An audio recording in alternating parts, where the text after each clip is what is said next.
वाली मैया के इस आंगन में आंवली घाट के और नर्मदा जी के उत्तर तट पे रेड्डी के इस पावन क्षेत्र में लगभग केवल बुधनी विधानसभा या रेड्डी या नसोला के क्षेत्र का नाम तो कम बात है, बल्कि अगर मैं ये कहूँ कि पूरे मध्य प्रदेश के लगभग सभी के दिल में जिन्होंने बहुत ही कम समय के अंदर अपना स्थान बना लिया हो, ऐसे हमारे सबके लाडले प्यारे भाई कार्तिकेय सिंह चौहान जी, हमारे बीच उपस्थित हमारे पूर्व सांसद आदरणीय रामपाल सिंह जी साहब,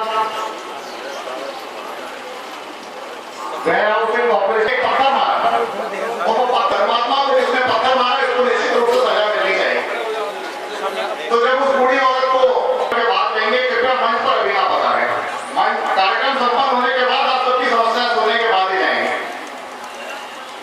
तो मित्रों, मैं बता रहा था कि उस बूढ़ी औरत को जब पकड़ के लाया गया महाराज रणजीत सिंह जी के सामने, और जब महाराज रणजीत सिंह ने उनसे पूछा कि है मां मेरी क्या गलती थी, तुमने मुझे पत्थर क्यों मारा, तो उस बूढ़ी औरत ने कहा कि हे राजा, मेरे बेटे का देहांत हो चुका है, परिवार में कोई है नहीं, एक मेरा छोटा सा पोता है जो पिछले 3 दिन से भूखा है, और जब मैं वो पत्थर मैंने उस बेर के पेड़ पे मारा था ताकि पेड़ टूट जाए और मैं कम से कम उस बच्चे की भूख बुझा सकूं।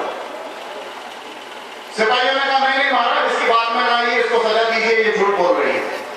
लेकिन वो जो धर्मात्मा राजा थे महाराज रणजीत सिंह, उनके मन में ये विचार आया कि यदि पत्थर मारने पर एक बेर का पेड़ अगर हमें फल दे सकता है तो मैं तो मनुष्य हूं और राजा हूं।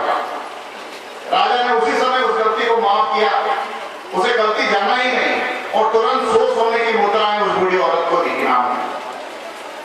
अपनी एक आंख फूटने के बावजूद उन राजा के मन में वैसी दया थी, और वही की वतन शिवराज सिंह चौहान को जाकर के देखी। मुझे याद है 6-8 महीने पहले सीएम साहब जब इस क्षेत्र में आते थे, हेलीकॉप्टर से जब उतरते थे, तो मैं देखता था कि हाथ के ऊपर पट्टी बंधी हुई है, हाथ का छोटा सा ऑपरेशन हुआ था। लोग टूट पड़ते थे हाथ मिलाने के लिए, कई बार देखा हाथ से खून गिर रहा है, लेकिन मजालों की जरा सी भी शिकन आ जाए चेहरे पे। ये बड़ी शख्सियत है, ये खूबी है। पहली जरूरत है सहज बनने की। सहज बनने के बाद हम आगे बढ़ सकते हैं, सबको स्वीकारने के बाद हम आगे बढ़ सकते हैं। इस मूल मंत्र को लेकर के चलने की हमें आवश्यकता है। मित्रों, मैं अपने विषय से ज्यादा हटूंगा नहीं, मेरा विषय सुलगती सीमाएं हैं। जब सीमाओं का विषय उठता है तो हम जब ऐसा बोलते हैं तो इसका मतलब यह है कि जम्मू द्वीप पे भरतखंड है, और भरतखंड में ये देश जिसका नाम आर्यावर्त है, इस जगह ये पूजन हो रही है। तो हमें ये समझने की जरूरत है कि मूल रूप से वो आर्यावर्त आखिर है क्या। मूल रूप से वो आर्यावर्त वर्तमान भारत, वर्तमान पाकिस्तान, वर्तमान अफगानिस्तान, वर्तमान म्यांमार, वर्तमान श्रीलंका, इस प्रकार 7-8 देशों का एकजुट जो समीकरण है वो आर्यावर्त है, और उसे तोड़ तोड़ के, मरोड़ मरोड़ के, शत विक्षत करके आज इस परिस्थिति में लाके खड़ा कर दिया है, और उसके उपरांत भी तोड़ने में लगे हुए हैं। एक तरफ ये परिस्थिति चल रही है, 1947 में जब देश आजाद हुआ, उससे 10 वर्ष पहले 1937 में भारत से जुड़ा हुआ देश था म्यांमार। पुराने जमाने में उस देश का नाम था ब्रह्म देश। वो ब्रह्म देश भारत का हिस्सा था, 1937 में उसे तोड़ के अलग कर दिया गया।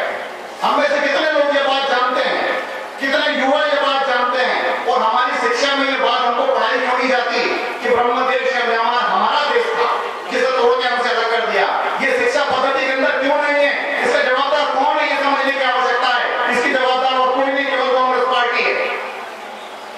हमें ये समझने की आवश्यकता है कि जब अफगानिस्तान को तोड़ा जा रहा था, उस समय अफगानिस्तान के एकमात्र जो सबसे बड़े नेता थे अब्दुल गफ्फार खान, जिनके नाम से गफ्फार मार्केट आज भी दिल्ली में है, उन्होंने कई बार मिन्नतें की, कई बार नेहरू जी के सामने हाथ जोड़े कि अफगानिस्तान को भारत से तोड़ के अलग ना करें, लेकिन तोड़ दिया गया। कौन जवाबदार है? और ये सारी चीजें हमें देखने सुनने में क्यों नहीं आती, हमारी शिक्षा पद्धति में ये चीज क्यों नहीं है? आप स्वयं अपने मन से पूछिए। उसके बाद 10 साल बाद जब देश आजाद हुआ तो फिर प्रधानमंत्री बनने की भागदौड़ में पाकिस्तान ने एक देश और तोड़ दिया, क्योंकि केवल एक विचार के लोगों को प्रधानमंत्री बनाना था। देश के टुकड़े कर दिए जाएं, प्रधानमंत्री की कुर्सियां तो नीलाम होती चली जाएगी। उससे जी नहीं भरा तो फिर कश्मीर को तोड़ने में आमादा हो गए। उससे जी नहीं भरा तो चीनी सैनिक रोज हमारे अंदर घुसते चले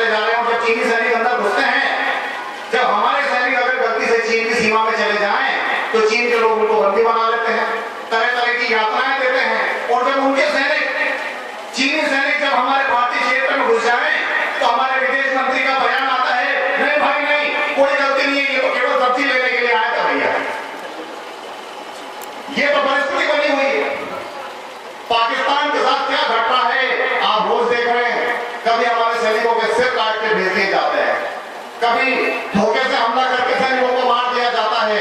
और कांग्रेस सरकार ने एक चुप्पी साध के रखी है कि सामने वाले चाहे कितने ही गोली मारे, आप गोली ना चलाइएगा। और अगर इतने में ही उठ जाते तो बात थी। हद तो तब हो गई जब बिहार के जदयू के मंत्री बोल उठते हैं कि भाई सेना के अंदर अगर कोई जाता है तो केवल मरने के लिए ही जाता है। शर्म आनी चाहिए। और ये जो परेशानियां बनी हुई है, ये जो समस्याएं बनी हुई है, इसको यदि प्रत्युत्तर देने की क्षमता किसी में है तो वो युवाओं में है। युवाओं को एकजुट होना पड़ेगा और एकजुट होने के बाद एक सूत्र में बनना पड़ेगा। और वो सूत्र दूसरा कोई नहीं है, केवल एक है, भारतीय जनता पार्टी। मेरे बाद और भी वक्ता है, मैं बहुत अधिक लंबा माता की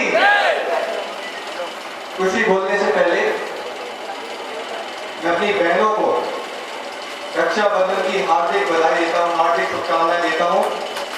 मेरी बहनों, तुमने मुझे आज ये राखी बांधी है, तुम्हारे